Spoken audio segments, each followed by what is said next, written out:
January 22nd, 1944. A field aid station outside Cassino, Italy.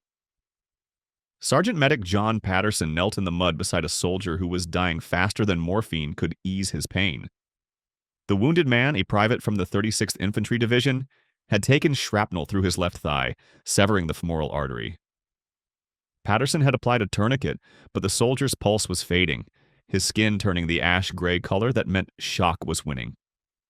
The aid station had run out of plasma 2 hours earlier. Resupply wouldn't arrive until morning.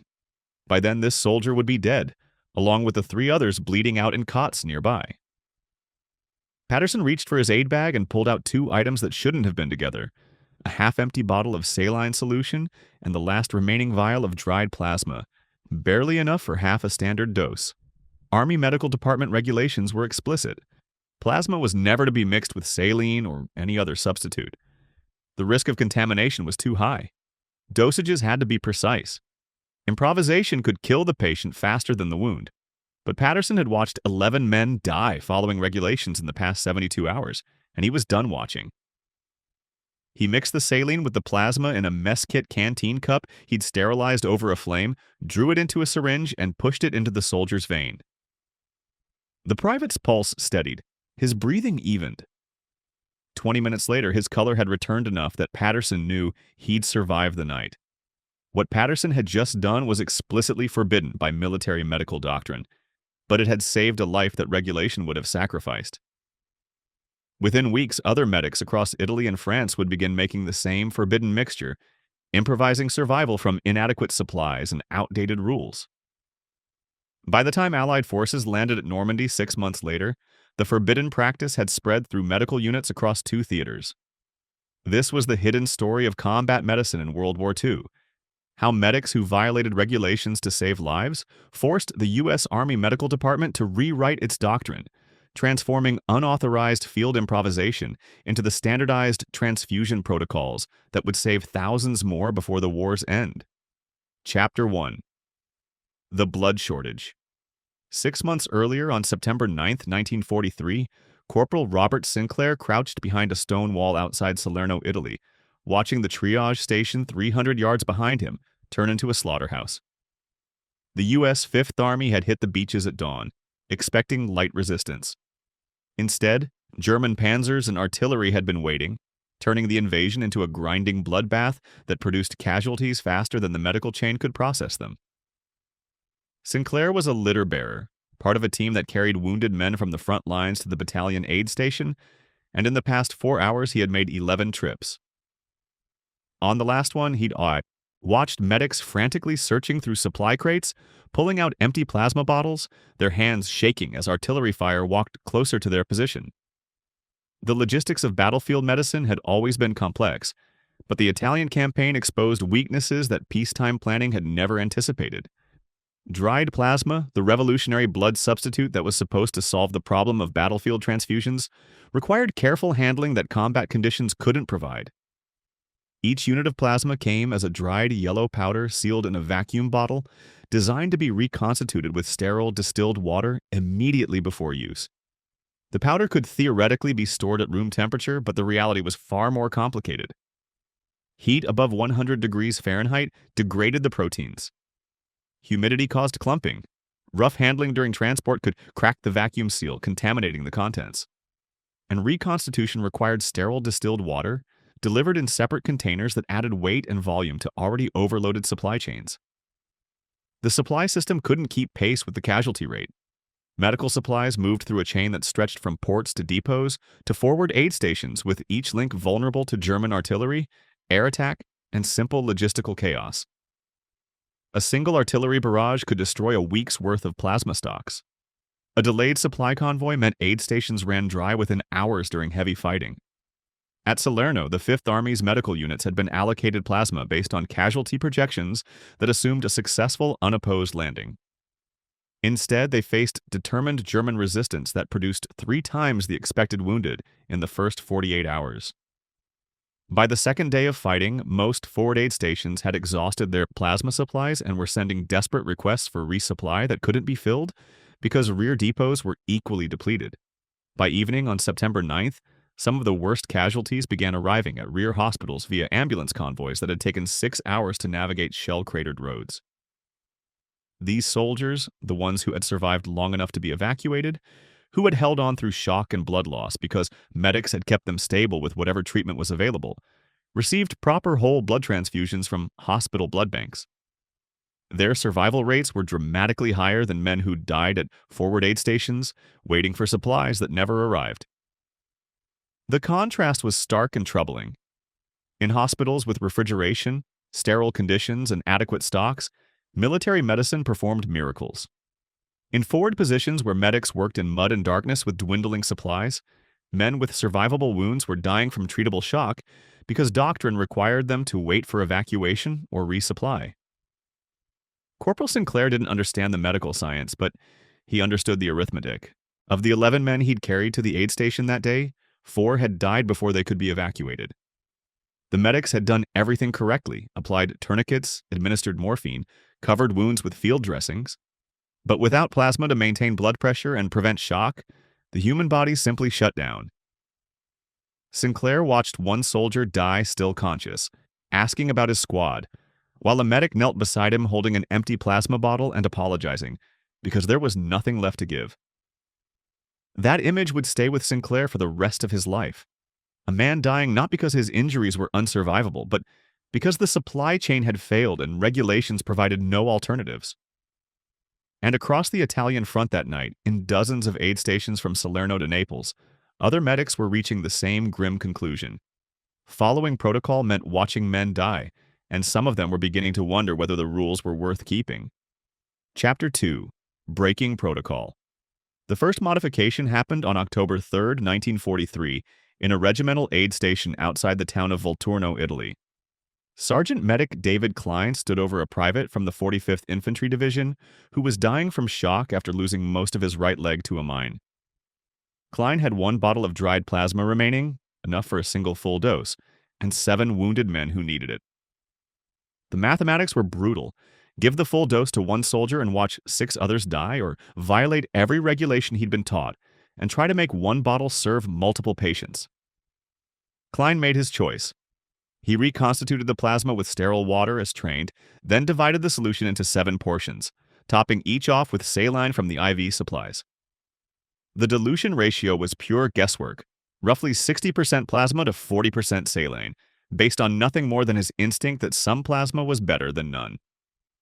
He administered the mixture to all 7 wounded, starting with the ones showing the worst signs of shock.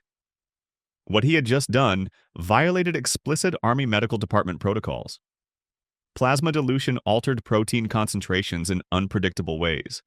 Saline lacked the colloid properties that made plasma effective at maintaining blood pressure.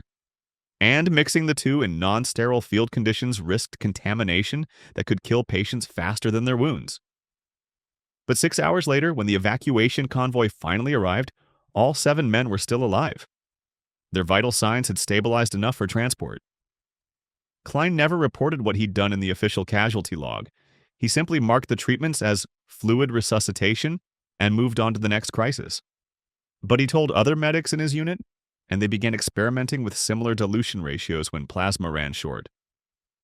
The technique spread through the same informal networks that soldiers used to share everything from cigarettes to survival tactics, whispered, conversations during lulls, demonstrations behind aid stations, knowledge passed from experienced medics to replacements who arrived weekly to fill the ranks of units that had taken 30–40% casualties. Some medics went further. On November 12, 1943, Corporal James Holloway, a medic with the 3rd Infantry Division, attempted the first direct soldier-to-soldier blood transfusion his unit had seen since basic training demonstrations. He had no plasma left, no whole blood, and a soldier bleeding out from shrapnel wounds to the abdomen. Holloway asked for volunteers with type O blood, the universal donor type, and 3 soldiers immediately stepped forward. Using rubber tubing salvaged from damaged oxygen equipment and sterilized over a flame, Holloway constructed a direct transfusion line from donor to patient. He had no way to properly type the donor's blood in field conditions, no citrate solution to prevent clotting, no equipment to measure flow rates. The procedure violated so many safety protocols that attempting it in a civilian hospital would have meant immediate termination and possible criminal charges. The transfusion worked. The patient's color returned, his pulse strengthened, and he survived long enough to reach a field hospital where surgeons saved his life. But Holloway also knew how easily it could have failed. A mistyped donor would have caused a fatal hemolytic reaction. Clotting in the makeshift tubing could have created embolisms. Contamination from improperly sterilized equipment could have caused sepsis. He had gambled one soldier's life against certain death, and this time the gamble had paid off. But he carried the weight of knowing that his improvisation could just as easily have killed the patient he was trying to save. By late November 1943, reports of unauthorized medical procedures began reaching medical officers at 5th Army headquarters in Naples. Battalion surgeons noted unusually high survival rates from shock casualties in certain units despite documented plasma shortages. Some forward aid stations were reporting transfusion procedures without corresponding records of plasma or whole blood usage. An investigation was ordered. On December 8th, a medical inspector visited Klein's aid station and questioned him about his treatment protocols. Klein admitted to the plasma dilution technique, expecting disciplinary action. Instead, the inspector asked for specific ratios, success rates, and complications. The inspector's report acknowledged that field medics were violating regulations, but recommended that the violations be studied rather than punished because the data suggested they were saving lives that doctrine would have sacrificed. Yet the recommendation carried a warning.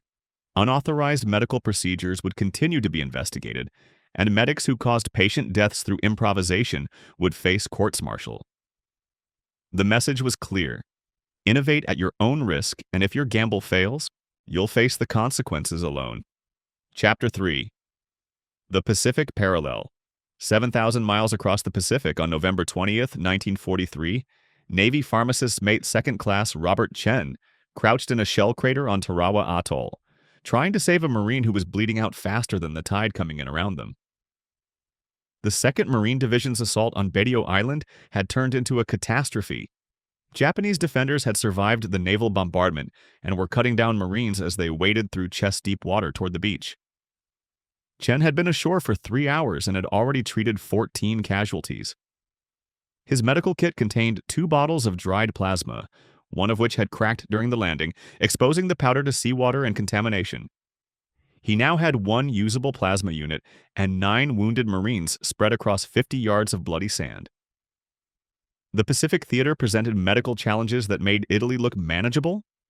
Tropical heat degraded dried plasma at accelerated rates. Temperatures routinely exceeded 100 degrees Fahrenheit in supply depots and aid stations, breaking down the protein structures that made plasma effective. Humidity caused the powder to clump and absorb moisture even in sealed vacuum bottles. Transport by sea meant plasma stocks could sit for weeks in the holds of cargo ships where temperatures reached 130 degrees. By the time supplies reached forward units, a significant percentage was already compromised. And the nature of Pacific Island warfare created casualty patterns that overwhelmed medical logistics. Amphibious assaults produced hundreds of wounded in the first hours, far from any rear hospital, with evacuation dependent on ships that could take 6 to 12 hours to arrive. Chen made the same calculations Sergeant Klein had made in Italy 2 months earlier, though he had no way of knowing Klein existed. He reconstituted his single plasma bottle, divided it among 5 Marines showing the worst signs of shock, and topped each portion with saline. The dilution was roughly 50-50, maybe slightly less plasma. He was guessing based on nothing but instinct and desperation. What he didn't know was that the plasma he was using had already been partially degraded by heat during its 3-week journey from Pearl Harbor. What he also didn't know was that 2 of the Marines he treated had incompatible blood types for standard transfusion, though the diluted plasma's reduced protein concentration might have made that less critical. He was improvising in conditions that would have been unthinkable in civilian medicine, using compromised supplies with techniques that violated every protocol. And somehow 4 of the 5 Marines survived long enough to be evacuated when landing craft finally returned to collect the wounded. Other corpsmen across the Pacific were making similar discoveries. On Guadalcanal, Corman had experimented with direct marine-to-marine transfusions during the months-long campaign. On Saipan in June 1944, a corpsman named William Torres attempted something even more desperate, using coconut water as an emergency IV fluid when both plasma and saline ran out. The coconut water's sterility and electrolyte composition made it theoretically viable as a short-term blood volume expander, though using it violated every conceivable regulation and carried risks no medical text had even bothered to document. Torres's patient survived, though whether the coconut water helped or simply didn't kill him remained unclear. The innovations spread through the same underground networks that had carried them across Italy. Corpsman to corpsman, whispered demonstrations during lulls between battles, knowledge passed from veterans to replacements. But there was no coordination between theaters, no systematic sharing of what worked and what failed. Corpsmen in the Pacific were rediscovering the same improvisations that Army medics had perfected months earlier in Europe. The techniques that could have been taught safely to replacements before they deployed were instead being learned through trial and error on beaches where mistakes meant death. A corpsman on Tarawa had no way to know that an Army medic in Italy had already tested dilution ratios and documented success rates. A medic landing at Anzio had no access to lessons learned from Guadalcanal about direct transfusions in tropical conditions. By early 1944, Navy medical officers were beginning to notice the same pattern Army medical inspectors had seen in Italy: unusually high survival rates from shock casualties in certain units despite documented supply shortages. Informal after-action reports mentioned field-expedient fluid resuscitation and emergency transfusion procedures without providing specifics. The Navy's Bureau of Medicine and Surgery requested detailed reports, and what they received confirmed that corpsmen were systematically violating medical protocols and, in the process, saving lives that doctrine would have sacrificed. Yet like the Army, the Navy's response was cautious. Study the innovations but warn corpsmen that failures would be punished.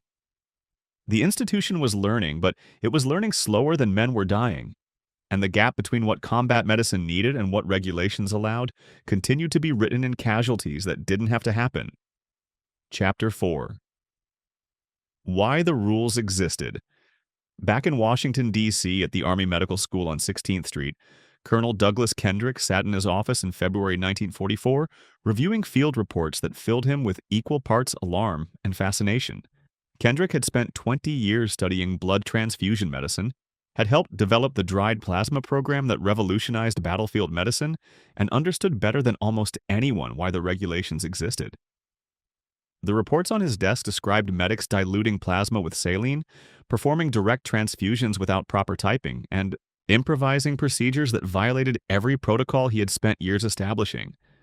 And somehow, impossibly, the survival rates were higher than units that followed doctrine to the letter. The science behind the regulations wasn't arbitrary.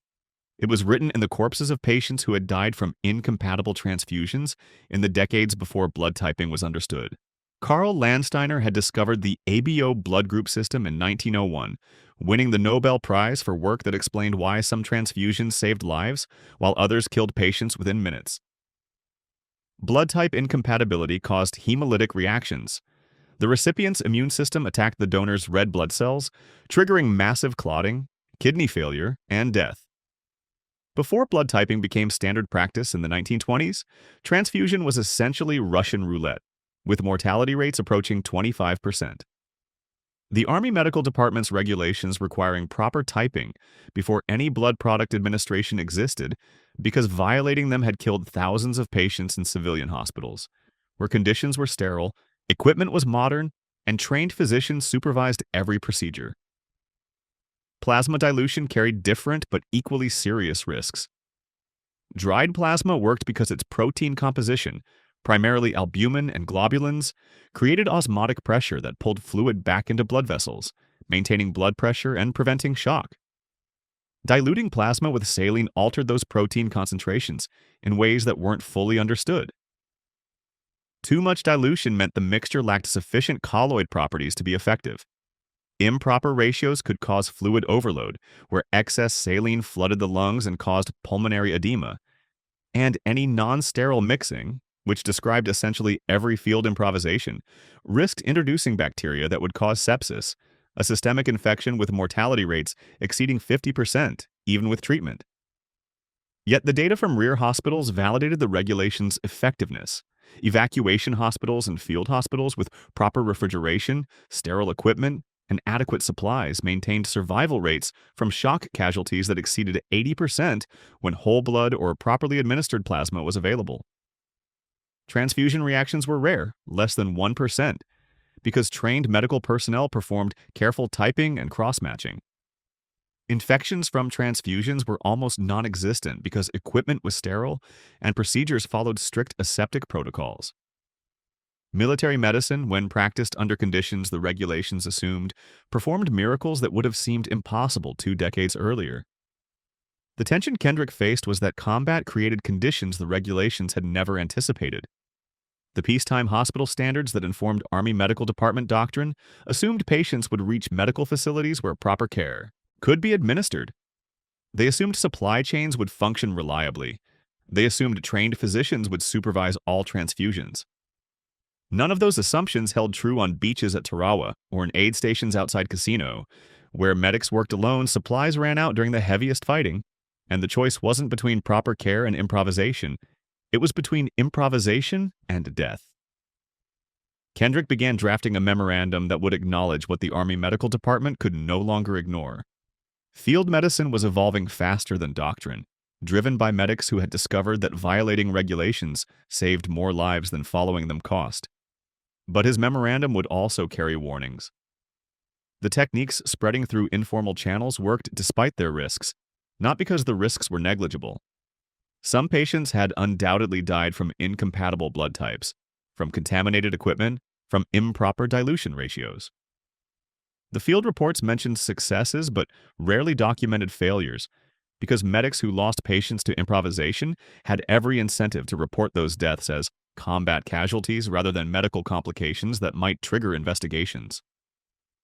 By March 1944, Kendrick's memorandum reached the Surgeon General with recommendations that would change how the Army approached battlefield medicine. The unauthorized techniques should be studied, tested under controlled conditions, and, if they proved effective, incorporated into official doctrine with proper safety protocols. But in the meantime, field reports continued arriving weekly, documenting more improvised transfusions, more plasma dilutions, more direct blood transfers. The institution was learning, but it was learning at the pace of bureaucracy while combat happened at the pace of arterial bleeding, and the gap between what regulations allowed and what survival required was still being measured in soldiers who died waiting for permission to save them. Chapter 5. Official Recognition.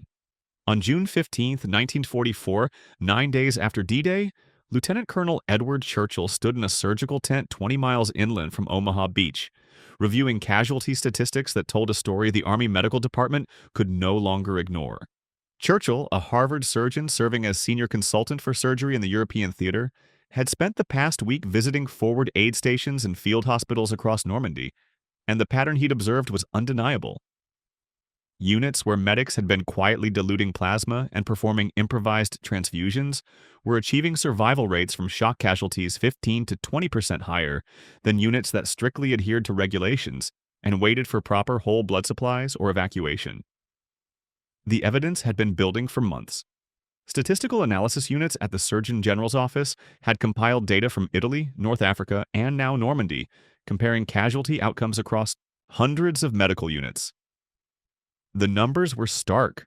Of soldiers who reached aid stations within 1 hour of wounding with severe blood loss, those treated with any form of volume replacement, even improvised plasma saline mixtures, survived at rates approaching 70%. Soldiers who received only morphine and wound dressings while waiting for proper plasma or evacuation survived at rates below 45%. The improvised techniques were dangerous, violated protocols, and carried real risks. But they were working better than the alternative of doing nothing.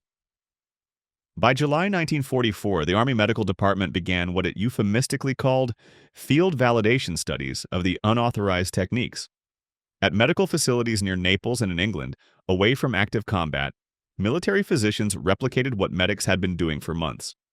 They tested different plasma saline dilution ratios, 50-50, 60-40, 70-30, measuring protein concentrations, osmotic pressure, and clinical effectiveness. They documented direct transfusion procedures, analyzing complications and success rates. They conducted sterility tests on equipment, sterilized using field expedient methods, boiling water, flame sterilization, alcohol swabs, and measured contamination rates that, while higher than hospital standards, were far lower than predicted.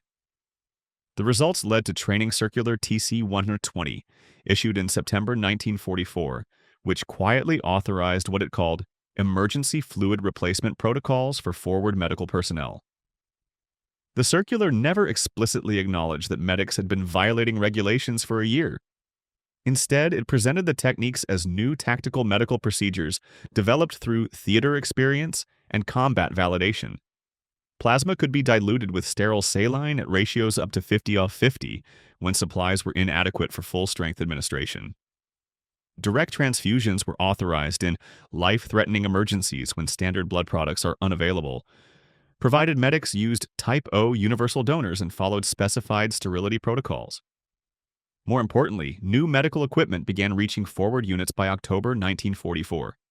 Standardized dilution kits contained pre-measured saline solutions with clear mixing instructions. Improved plasma packaging included heat-resistant containers that better withstood tropical conditions. Portable transfusion sets designed for field use included basic typing sera that allowed medics to perform rudimentary blood compatibility tests. The innovations that Sergeant Klein and Corporal Holloway and countless other medics had improvised from salvaged equipment and guesswork were now being manufactured, standardized, and distributed through official supply channels. The validation came quietly, without acknowledgement that doctrine had been inadequate or that medics had been right to violate it.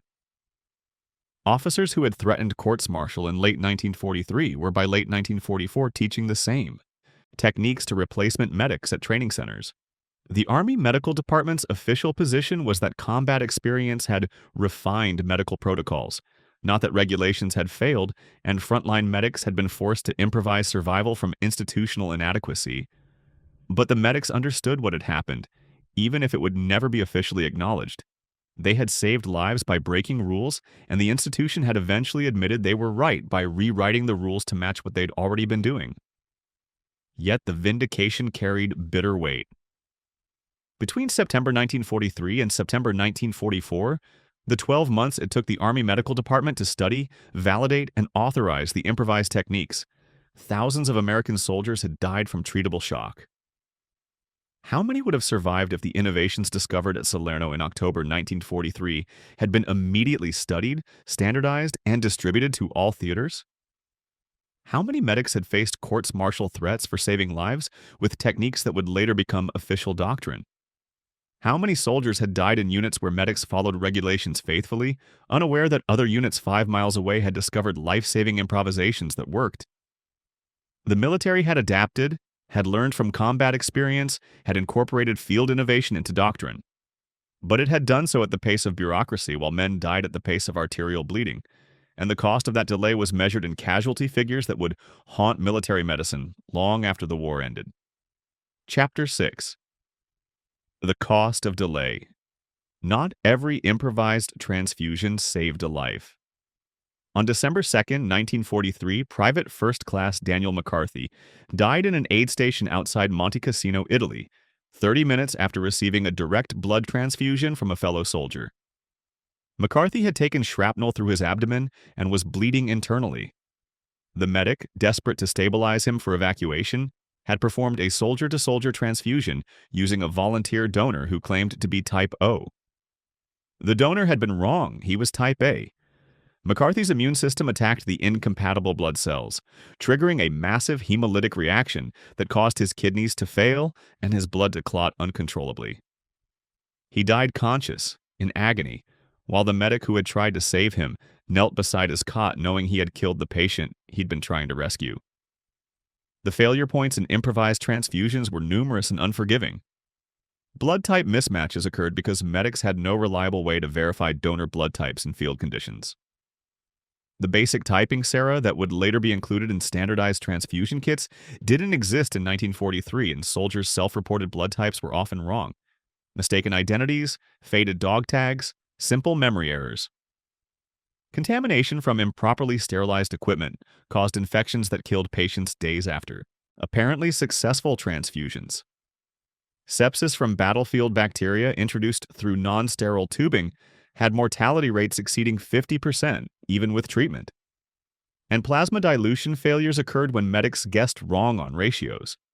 Too much dilution meant the mixture lacked sufficient protein to prevent shock, while improper mixing technique could introduce air embolisms or bacterial contamination. The Army Medical Department tracked these failures, though not always openly. Between October 1943 and September 1944, an estimated 180 American soldiers died from complications directly attributable to improvised transfusion procedures. Some died from blood type incompatibility. Others developed post-transfusion infections that overwhelmed their systems. A few died from fluid overload when diluted plasma was administered too quickly or in excessive volumes.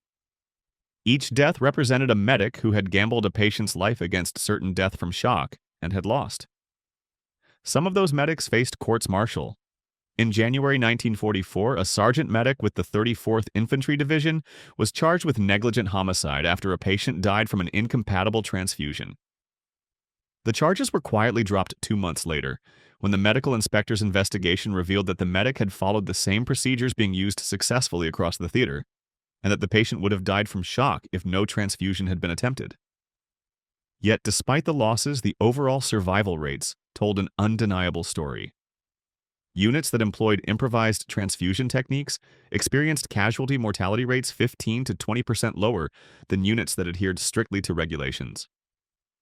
The mathematics were brutal but clear. For every soldier who died from a transfusion complication, 4 or 5 survived who would have died waiting for proper supplies or evacuation. The innovations worked not because they were safe, they carried real and sometimes fatal risks, but because the alternative of doing nothing was deadlier. Medical practice was evolving through trial and error in conditions where errors killed patients, and the learning curve was written in casualty reports that listed causes of death as combat wounds rather than medical complications, because no one wanted to document failures that might stop the innovations that were saving more lives than they cost. Private McCarthy's death, and the 179 others like it, purchased knowledge that would eventually save thousands. The Army Medical Department's post-war analysis of field transfusion complications led to improved blood typing procedures, better sterilization protocols, and standardized dilution ratios that balanced effectiveness against safety. The portable transfusion kits distributed in late 1944 included innovations learned directly from the failures: typing SARA to prevent incompatibility reactions, pre-sterilized equipment to reduce infection risk, measured dilution, ratios to prevent fluid overload. Every safety protocol in those kits existed because a medic somewhere had made a mistake that killed a patient, and someone had bothered to document what went wrong so the next medic wouldn't repeat it. The medic who had killed Private McCarthy with an incompatible transfusion continued serving with his unit through the rest of the Italian campaign. He never performed another direct transfusion. The memory of McCarthy's death had broken something in him that never healed. But he taught other medics about blood type verification, about the importance of confirming donor identity, about the signs of hemolytic reaction that might allow early intervention. His failure became a lesson that saved lives in his unit and beyond. That was the hidden arithmetic of battlefield medicine. Innovation required experimentation, experimentation produced failures, and failures killed patients who might have been saved if the learning had happened in peacetime hospitals rather than combat aid stations. The soldiers who died from transfusion complications were casualties of a system that moved slower than battlefield necessity demanded, victims of the gap between what military medicine knew how to do and what military bureaucracy allowed to be done. By war's end, improvised transfusion techniques had saved an estimated 3,500 American lives that would have been lost to treatable shock. But they had also killed 180 soldiers through complications that proper equipment and training might have prevented. The Army Medical Department never officially acknowledged the trade-off, never memorialized the soldiers who died so that medical practice could evolve, never formally recognized the medics who carried the weight of patients killed by innovations that would later become standard care. Their sacrifice was recorded only in casualty statistics, medical complication reports, and the nightmares of medics who lived the rest of their lives, knowing they had saved some soldiers by techniques that killed others. Chapter 7. Medicine Under Fire. The story of improvised battlefield transfusions revealed something deeper than medical innovation. It exposed a fundamental difference in military culture that helped decide not just survival rates, but the character of American military medicine for generations to come. In the years after the war, medical historians studying casualty data across all combatant nations discovered a pattern that couldn't be explained by technology or resources alone. American forces achieved survival rates from shock and hemorrhage that exceeded both German and Japanese forces by significant margins, despite the fact that German military medicine had pioneered many transfusion techniques, and Japanese forces had access to similar medical knowledge. The difference wasn't in what they knew, it was in what their systems allowed medics to do with that knowledge. German military medical doctrine was highly centralized and protocol-driven. Field medics operated under strict guidelines that left little room for improvisation. When German forces encountered supply shortages or unexpected tactical situations, medical personnel were expected to request guidance from higher medical authority rather than adapt procedures independently. This created delays that proved fatal in fluid combat situations. German medical units at Cassino and Normandy faced the same plasma shortages as American forces, but German medics lacked the cultural permission to violate regulations even when patients were dying. Their system valued compliance over outcomes, and the casualty data reflected that choice. Japanese military medicine faced similar limitations. Rigid hierarchies, centralized decision-making, and cultural emphasis on following established procedures meant that field medical innovation was virtually non-existent in Japanese forces. American military culture, by contrast, had always emphasized decentralized decision-making and individual initiative. The same principle that empowered junior officers to adapt tactics on the battlefield extended to medical personnel. When Sergeant Medic John Patterson mixed saline with plasma in that aid station outside Cassino in January 1944, he wasn't just breaking regulations, he was embodying a military culture that trusted sergeants to solve problems locally using whatever resources and knowledge they possessed. That trust carried risks. Some medics made mistakes that killed patients. Some improvised techniques proved more dangerous than helpful. But the system's willingness to tolerate those risks, study the outcomes, and incorporate successful innovations into doctrine created a medical flexibility that German and Japanese systems couldn't match. The post-war analysis compiled by the Army Medical Department's Historical Unit documented the results with clinical precision. American casualty mortality rates from hemorrhagic shock declined from approximately 55% in 1942 to 32% by 1945. Part of that improvement came from better equipment and supplies, the whole blood airlift program, improved plasma packaging, standardized transfusion kits. But statistical analysis revealed that units using improvised techniques before official authorization showed survival rate improvements months before new equipment arrived. The innovation came first from medics adapting to battlefield reality, and only later from institutional resources. That sequence, field innovation preceding official doctrine, became the defining characteristic of American military medicine's evolution through the war. Sergeant Patterson never knew his improvised transfusion technique had spread across 2 theaters and eventually became official doctrine. He survived the war, returned to Pennsylvania, and worked as a machinist until his death in 1967. His medical records mentioned his service as a combat medic, but said nothing about the techniques he'd pioneered or the lives those techniques had saved.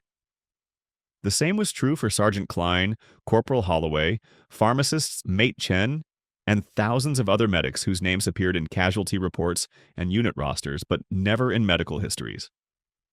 They were ordinary men given basic training, inadequate supplies, and impossible situations, who responded by thinking rather than simply obeying, by adapting rather than waiting for permission, by prioritizing lives over regulations written for circumstances that no longer existed. The lesson extended beyond medicine.